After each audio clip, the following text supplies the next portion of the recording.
Good morning. This is Dr. Lyon. Really grateful that you're joining me here today. Today we're going to do another brief video blog on a really important subject. And actually this video was prompted by a good friend of mine from high school whose child is obviously struggling with recurrent ear infections. And she's wondering what to do. And so her decision is, do I get tubes implanted or not? And her question was, can chiropractic help? So I'd like to cover a few of these issues today. Let's just take some of the main things first.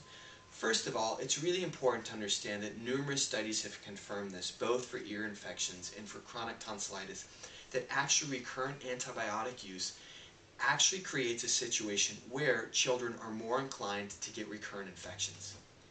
This is very important to understand. The other thing is there was an interesting study done in England which looked at the implantation of tubes in children. And what they did is they implanted one tube in one ear and left the other ear untouched, and they found that scar tissue formed where the tubes had been implanted, which tended to yield higher levels of infection in that ear, whereas the ear that didn't have the tubes in it did not have recurrent infections and no scar tissue. What we find is that once the child's system, once their antibodies can really pick up and become stronger, the immune system is obviously stronger in that case, and that's really what we need to combat these ear infections, these recurrent ear infections. Now obviously tubes are important because it's a mechanical implantation of a device that basically creates a clear flowing tube so that drainage from the ear to the throat can happen. Now this is really important to understand that chiropractic is a very powerful tool to actually shift and change the cervical spine function so that the tubes are more open, more functional, and the drainage is much better.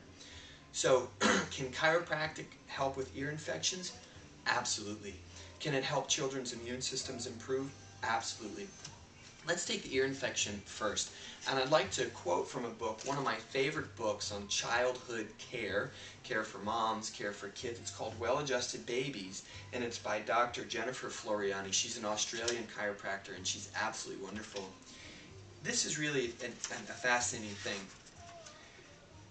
There was a study done, an 18-year study of 4,600 cases of upper respiratory infections in a core group of 100 families that found when spinal motion was restricted in the upper neck area, ear infections occurred. When spinal motion was restored, further complication usually did not develop, and this was from the Journal of Clinical Chiropractic Pediatrics. Another interesting study that's from the Journal of Clinical Chiropractic Pediatrics, they looked at 5 case studies of 5 patients with recurrent otitis media, meaning a middle ear infection. And all 5 cases had previously received regular medical care and reported excellent outcomes after chiropractic adjustments were instigated with no residual symptoms of ear infection. Now another study in a great peer-reviewed journal called the Journal of Manipulative and Physiologic Therapeutics examined the effectiveness of chiropractic care in ear infections. So this is the question at hand. Does this work? A study was performed on 46 children aged 5 and under, whereby 93% of all episodes improved, with 75% in 10 days or fewer, and 43% with only 1 or 2 adjustments. So this is really important. Now what's the reason why? I want to quote from a really well-known chiropractic researcher, Dr. Joan Fallon, who basically says, quote, "Chiropractic care mobilizes drainage of the ear in children." That's what I'd said earlier. If the ear continues to drain without a buildup of fluid and subsequent infection, children will build up their own antibodies and recover quickly.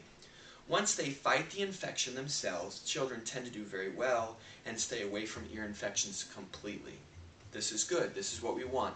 We want better mechanical drainage, and we want a higher functioning immune system. Unless there are environmental factors like smoking in the house, an abnormally shaped eustachian tube, which does occur, or something like that, they generally do very well. So this is really important to understand, and I wanted to quote just a couple other things. The British study, again, examined the kids who had 1 tube in one ear and no tube in the other ear. The research showed that the eardrum which received the tube tends to develop scar tissue, which had the potential of leading to future hearing loss, while the untreated ear healed normally and without problems. So they had more infections, and of course there was this risk for hearing loss. Those are the risks it's really important to understand. A double-blind study with 171 children with acute otitis media were divided into 4 groups, with severity ranging from one ear to both ears. The first group received an operation to cut the eardrum and let it drain. The second group was given antibiotics.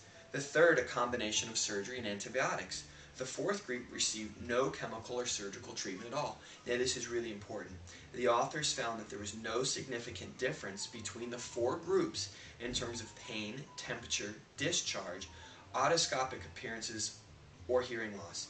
Therefore, the children who underwent surgery were given antibiotics for the ear infection were no better than the children who were left to fight the infection naturally.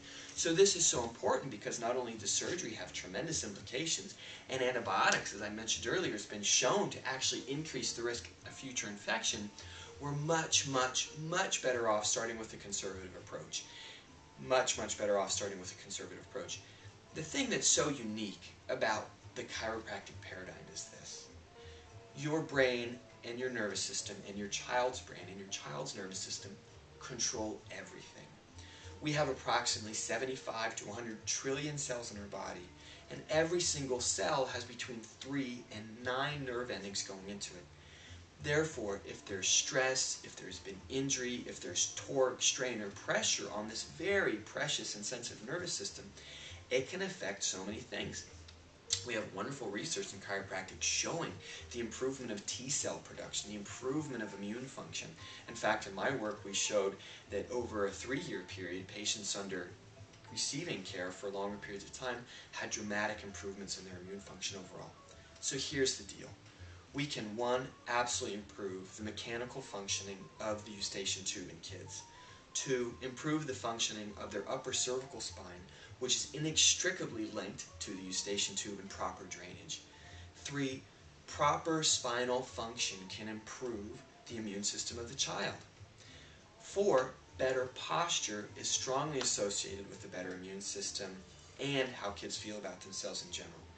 So, in general, it's a much lower cost procedure, it's incredibly safe and gentle for kids, and it's a great thing to try first. And of course, in the rare instance that it doesn't work out, you've always got your backup plan. But these are my recommendations. This is what I would do for my children, and this is what I recommend to the parents that I work with, and this is what I recommend to you. If you have any questions, don't hesitate to call my office at 704-909-7130. You can also email me at dr.mattlyon@gmail.com. Really grateful that we're here. My goal and my vision are healthier, happier, and more extraordinary kids because their nervous systems are functioning much better.